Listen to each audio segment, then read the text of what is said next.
Bem-vindas e bem-vindos ao CSA TV, o seu canal de notícias das Américas em português. Seguem agora os nossos destaques. STF anula as condenações contra Lula. Enquanto o ex-presidente recupera os direitos políticos, a farsa da Lava Jato é desmascarada no Brasil e no mundo. Na América Latina, a extrema pobreza alcançou o seu maior nível dos últimos 20 anos. E milhares de paraguaios saíram às ruas exigindo a renúncia do presidente Mário Benítez. A OIT e a ONU alertam sobre o retrocesso do emprego feminino na Colômbia.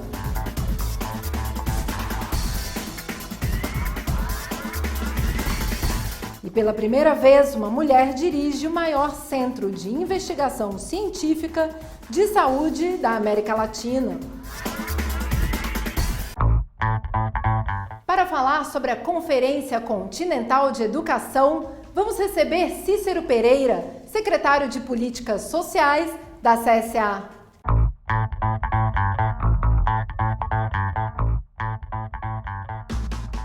Companheiras e companheiros, a realidade das mudanças tecnológicas, somadas à intensificação das contradições do neoliberalismo na nossa região, nos chama, como trabalhadores, a fazer um intercâmbio de boas práticas formativas entre os movimentos sociais e populares.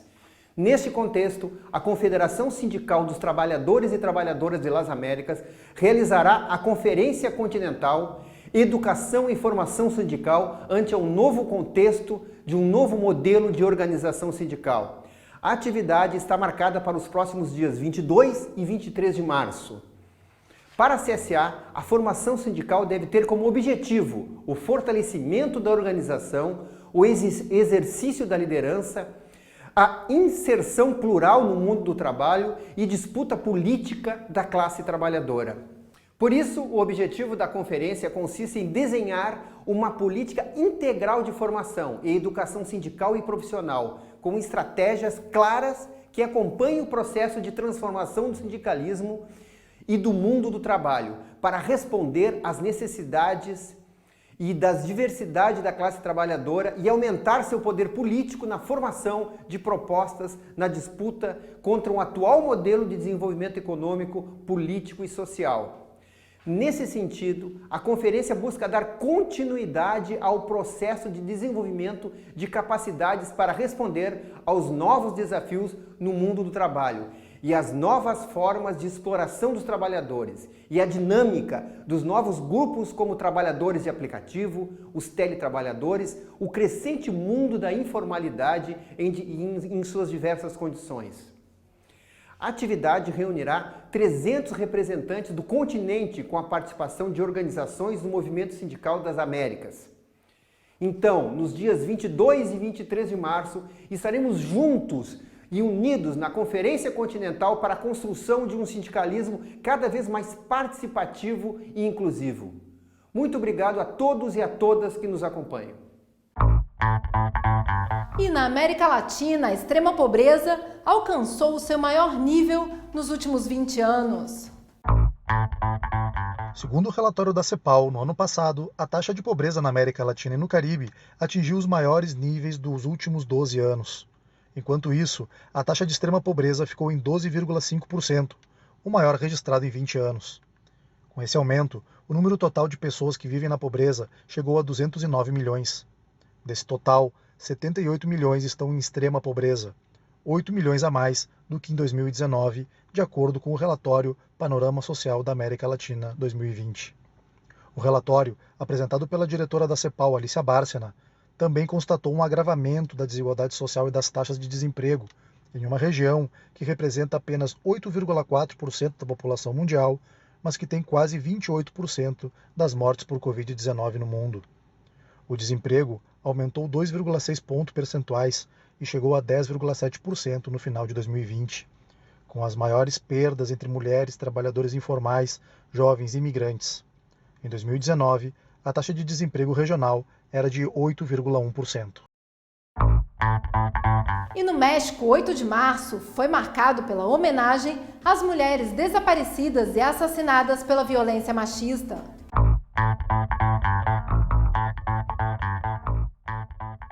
Irresponsables que porque no me cuido, dígaselo a la mujer violada por su marido. De mi cuerpo no le rindo cuenta a nadie y menos a tu religión. Gran casa de pederastas, yo no te creo tu sermón. Prania Esponda, estudante de direito mexicana, transformou o sofrimento dos familiares de mulheres desaparecidas em rap. No dia 8 de março do ano passado, ela participou da sua primeira marcha feminista, após escutar as histórias de Sandra Ema, que foi assassinada em 2019 pelo seu ex-companheiro, e Daniela Munhoz, que está desaparecida há um ano. Desde então, ela usa a música como ferramenta de comunicação. Es un paraíso, ni Tlaxcalita es tan bella, porque nos quitaron a Sandra y aún no encontramos a Daniela, que somos malas por romper y por querer quemarlo todo. Malo tú, que mientras matan a mi hermana te sientas a mirar cómodo. As músicas de Prania agora compõem a trilha sonora das marchas feministas do México e têm entoado a união das mulheres na busca por justiça para as mulheres desaparecidas e assassinadas. Para Prania, é fundamental que as mulheres continuem lutando nas ruas, a cada marcha, para pressionar as autoridades e não abandonar a luta. O México registrou 967 feminicídios em 2020, um número quase idêntico aos 969 crimes de gênero de 2019. E, em média, 10 mulheres são assassinadas por dia, em um país que teve 34.531 homicídios dolosos em 2020. E a OIT e a ONU alertam sobre o retrocesso do emprego feminino na Colômbia.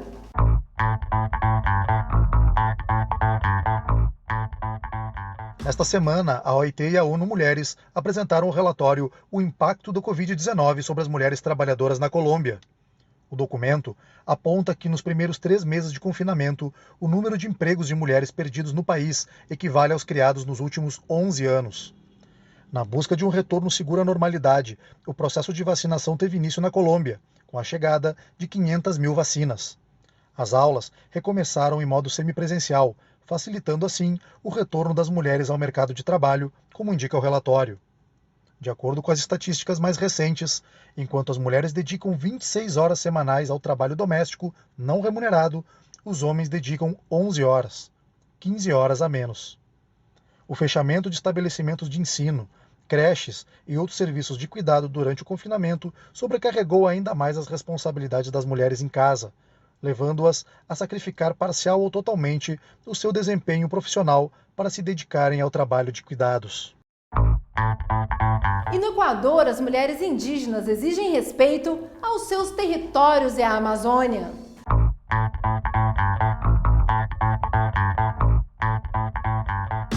No Equador, mulheres indígenas defensoras da vida e pelo meio ambiente aproveitaram a celebração do Dia Internacional das Mulheres para exigir respeito dos seus territórios e rejeitar a exploração dos recursos do subsolo. Liné Calapucha, vice-presidente da nacionalidade Quichua de Pastaza, denunciou que a violência contra as mulheres continua apesar das lutas históricas. Não estamos aqui, justo no Dia da Mulher, para celebrar ou para festejar com alegria, porque nossos direitos, nossos territórios, nossas irmãs ainda são despejadas de seus territórios. Nossas meninas e meninos ainda estão perdendo seus lares, porque esse tipo de extrativismo é uma ameaça para os nossos lares e para os territórios onde vivemos. Elas também denunciaram a continuidade da exploração dos recursos no local, sem que os indígenas tenham dado permissão e sem que se respeite o seu direito à autodeterminação. Liné diz não saber onde estão as autoridades e onde está o governo, onde estão os governantes. Eles não preservam o meio ambiente e não veem que a floresta está sendo destruída. O Equador tem uma pequena porção da Amazônia, 3% do total da floresta, mas sua importância está no fato de ser a região com maior biodiversidade. A área ocupa cerca de 40% do território do Equador e é onde está concentrada a extração de petróleo e a mineração. Por essa razão, Rosa Aranda, presidente da associação Sumac Causuay, denunciou o extrativismo. Queremos que essas transnacionais não venham nunca para explorar os recursos que estão no nosso subsolo, por mais que o governo diga que elas são boas. Outros participantes denunciaram a falta de medicamentos e assistência à saúde por parte do Estado e, pelo Dia Internacional da Mulher, defenderam a unidade na luta pelos direitos dos povos indígenas.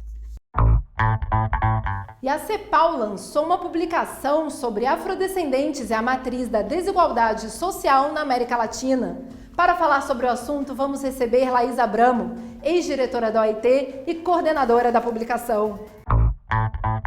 A desigualdade e o racismo refletidos nos índices de pobreza são elementos que caracterizam a realidade da população afrodescendente na América Latina. É o que afirma o relatório Afrodescendentes e a Matriz da Desigualdade Social na América Latina, Desafios para a Inclusão, publicado pela Comissão Econômica para a América Latina, a CEPAL. Para falar sobre o relatório e apresentar o panorama dessa população que representa 134 milhões de pessoas na América Latina, 21% da população da região, contamos com a participação de Laís Abramo, coordenadora do estudo, ex-diretora do escritório da OIT no Brasil e ex-diretora da Divisão de Assuntos Sociais da CEPAL. Quais os principais dados, Laís, e recomendações apresentados no documento para o combate ao racismo na nossa região? Mas tem uma primeira ideia que eu acho que é chave, é que é realmente a necessidade de incorporar esse olhar sobre a desigualdade racial, sobre o racismo, que é, no fundo, o que produz a desigualdade racial, né? Como um elemento estrutural das nossas sociedades que está presente em todas as dimensões e, portanto, chamar atenção para a necessidade de desenvolver políticas em todas essas áreas, né? E aí também outra coisa muito importante é que quando a gente fala que a matriz da desigualdade social, essas desigualdades se entrecruzam, evidentemente no interior da população negra existem certos setores que são mais prejudicados, porque sofrem dupla ou triplamente os efeitos dessas discriminações. Por exemplo, as mulheres negras, né? As mulheres negras, que a gente está na semana do 8 de março, né? As mulheres negras, elas sofrem simultaneamente as desigualdades de gênero e de raça. E, em muitos casos, como é o caso, por exemplo, das trabalhadoras domésticas, também as desigualdades de classe, né?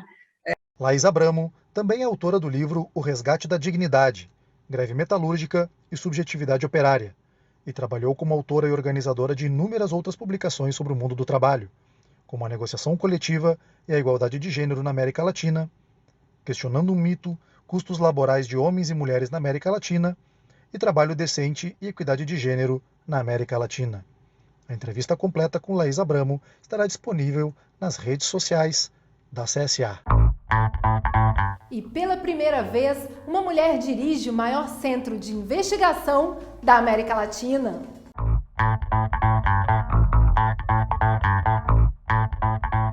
No Brasil, uma mulher lidera pela primeira vez, em 120 anos, o maior centro de pesquisa científica em saúde da América Latina. Para Nícia Trindade Lima, a nova presidente da Fundação Oswaldo Cruz, esse é um fato histórico pelo qual é preciso lutar. Nossa sociedade ainda é muito marcada pelo machismo, que muitas vezes é invisível. No caso das mulheres, a percepção do que é autoridade e como ela é exercida tem uma influência muito grande. Então, acho que temos que fazer uma luta maior nesse aspecto. Aos 63 anos, a socióloga, que está na Fiocruz há décadas, sabe que sua posição atual é apenas uma das poucas que se abriram na ciência para o seu gênero. Lima garante que é necessária uma agenda que favoreça a participação das mulheres. Nós precisamos ter políticas públicas que valorizem e que permitam efetivamente dar condições para o trabalho da mulher nessa posição. Para Lima, a ciência no Brasil tem demonstrado uma capacidade incrível em todas as áreas do conhecimento, mas é necessário um reforço de investimentos que garanta a estabilidade dos recursos para o setor. A ciência está dando as respostas para essa pandemia. Agora é hora de aprofundar a tese de que a ciência não deve ser vista como despesa neste momento. Deve ser vista como um investimento e como uma saída da crise. E é com essa perspectiva que estamos trabalhando. A gestão de Lima na Fiocruz está marcada pela promoção do valor social da ciência no Brasil e pela realização de ações que aproximem a ciência da sociedade. Para ela é fundamental incutir esses valores desde a infância e por isso a entidade faz parte do programa Mulheres e Meninas na Ciência das Nações Unidas e promove programas de educação básica que estimulam a vocação científica das menores. E o STF anula as condenações contra Lula. Enquanto o ex-presidente recupera os seus direitos políticos, a farsa da Lava Jato é desmascarada no Brasil e no mundo.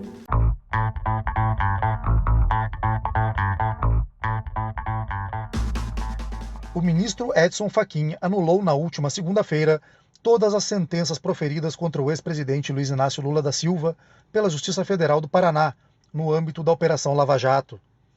A decisão diz respeito a 4 processos julgados pelo ex-juiz Sérgio Moro, que declarou a incompetência jurisdicional da Vara Federal de Curitiba. Com a decisão, Lula recuperou os direitos políticos e poderá, inclusive, lançar uma candidatura para as eleições presidenciais de 2022.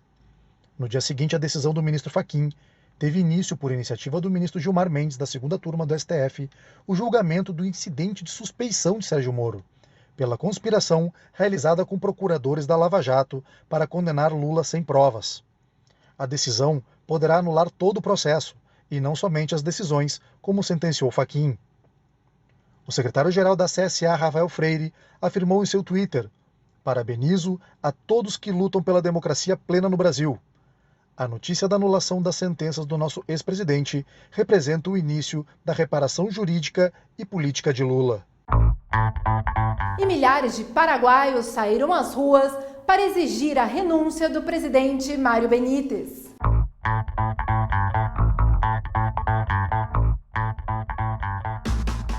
Milhares de paraguaios saíram às ruas pelo segundo dia consecutivo para exigir a renúncia do governo de Mário Abdo Benítez.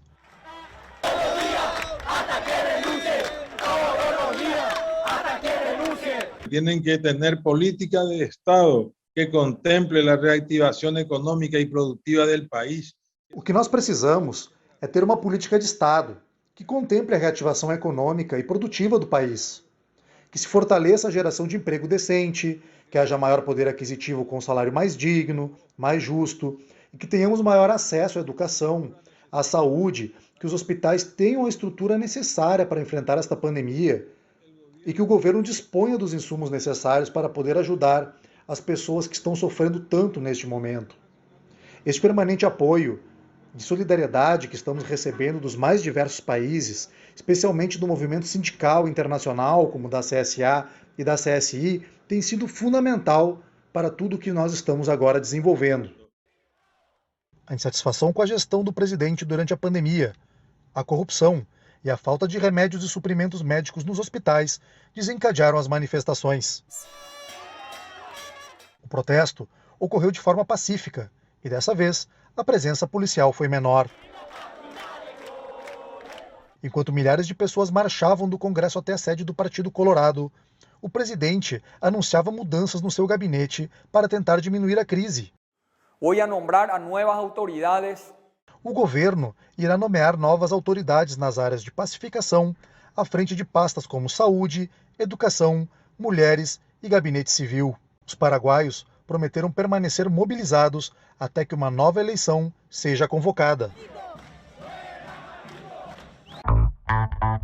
E no Haiti, seguem as manifestações em Porto Príncipe contra a onda de sequestros que abala o país.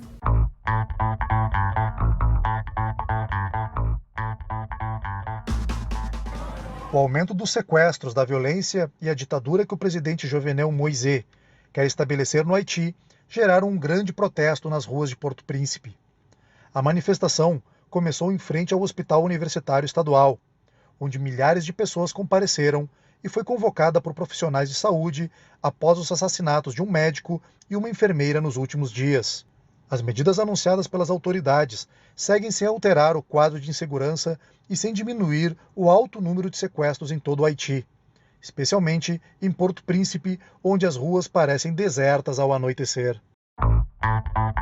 E no Peru, o ano letivo teve início com aulas virtuais.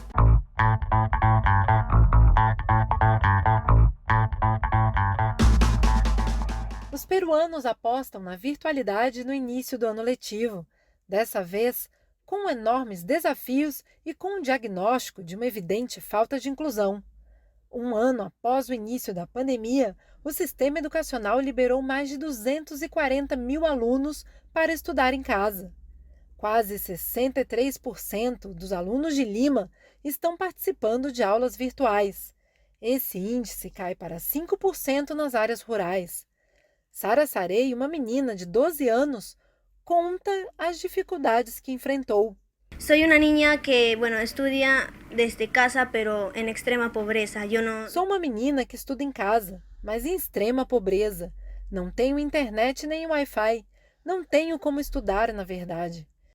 De acordo com o especialista em psiquiatria infantil e adolescente do Instituto Nacional de Saúde Mental, Horácio Vargas, o impacto do isolamento pode desencadear o estresse nos alunos e torná-los mais sujeitos a problemas de saúde mental. Por isso, ele destaca o quão fundamental é o papel dos pais para manter a calma e a segurança dos filhos. O Ministério da Educação indicou que, embora seja desejável a condição de que os professores estejam vacinados contra o coronavírus, isso não é fator determinante para o retorno às aulas presenciais. E o Observatório Laboral das Américas da CSA divulgou o seu 4º boletim. O documento traz informações sobre os retrocessos nas políticas sociais durante a pandemia.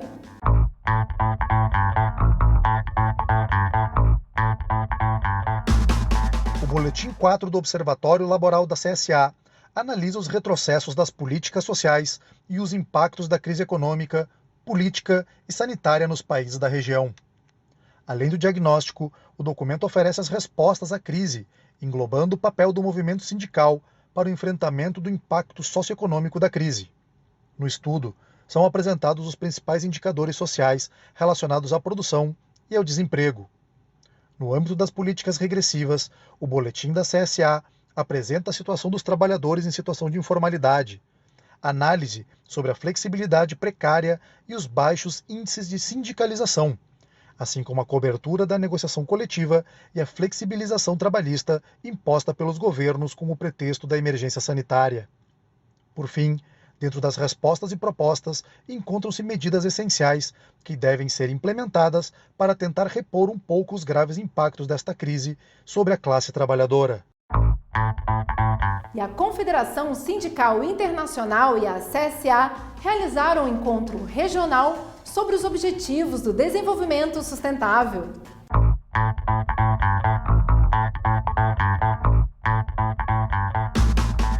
A Confederação Sindical Internacional e a CSA realizaram a reunião regional, os ODS para Recuperação e Resiliência nas Américas, Prioridades Sindicais. A reunião contou com a presença do diretor regional da OIT, Vinícius Pinheiro, e do representante da CEPAL, Luiz Yanes. Durante o encontro, as centrais sindicais da região apresentaram estudos de caso sobre o relatório elaborado pela CSI, com a participação das filiais argentinas, da Colômbia e do Chile. Na ocasião, os sindicatos discutiram formas de avançar na implementação dos Objetivos de Desenvolvimento Sustentável, tendo em vista o Fórum Regional e o Fórum Político de Alto Nível, considerando a grave situação em que se encontra a classe trabalhadora da região. Por meio de um debate sobre as estratégias de recuperação da década de ação para os ODS, representantes da CSA, da CEPAL e da OIT apresentaram um panorama das principais respostas das atividades institucionais da região e as propostas que os sindicatos estão colocando no debate público.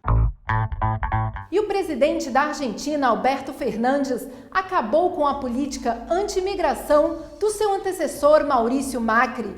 Essa e outras notícias no próximo bloco.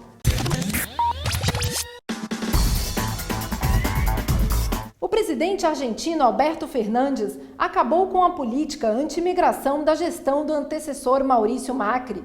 A CSA manifestou o seu apoio à medida que impediu o ingresso de estrangeiros com antecedentes criminais no país.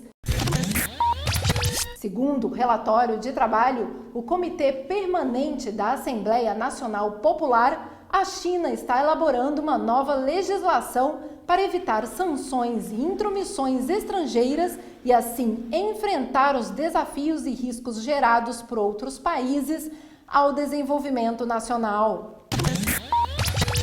A CSA participou de diversas atividades no âmbito do 8 de março. Com a CUT Chile foi realizada a Conferência Regional Virtual, onde foi debatida a participação sindical das mulheres e o direito a um mundo do trabalho sem violência. A conferência foi apresentada por Bárbara Figueiroa, presidente da CUT Chile, e Alete Gai, diretora de projetos da Fundação Frederic Ebert. No painel participaram Jordânia Urenha, secretária de Política Sindical e Educação da CSA, Adriana Munhoz, presidente do Senado do Chile, Cláudia Donaire, coordenadora do projeto de promoção da igualdade de gênero no trabalho da União Europeia, e Fábio Bertranu, diretor do escritório da OIT para o Cone Sul da América Latina.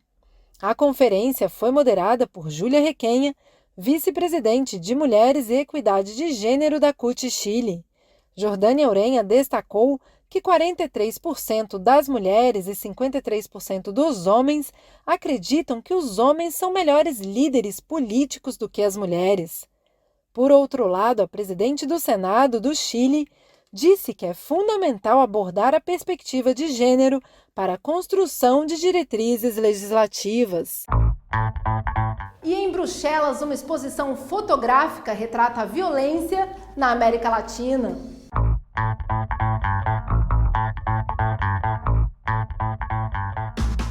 Em Bruxelas, uma exposição fotográfica retrata momentos históricos da América Latina. As fotos mostram imagens de situações de conflito, como a Guerra dos Cartéis na cidade colombiana de Cali, nos anos 80, a euforia na Revolução Cubana e algumas das imagens que podem ser vistas a partir desta quarta-feira em Bruxelas, e outros momentos emblemáticos das veias abertas da América Latina.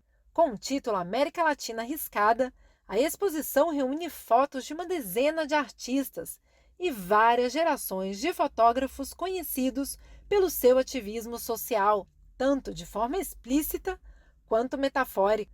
Na exposição, a série fotográfica Mulheres Presas, da artista argentina Adriana Lestido, documenta o cotidiano das mães presas junto aos seus filhos, ilustrando esse contexto argentino. Entre as mostras mais abstratas estão as obras do colombiano Fermel Franco, que relatam a violência na segunda metade do século XX em seu país. Outras séries fotográficas, como A Poluição e Violência na Cidade do México, de Pablo Montecero, ou A Revolução Cubana pelo Olhar das Crianças, de Lausanne Suisse, são os exemplos de obras que estão em exibição neste dia 6 de março até o dia 17 de junho. Eu sou Carol Coelho, desde a sede continental da CSA em Montevidéu, no Uruguai. Muito obrigada por nos acompanhar.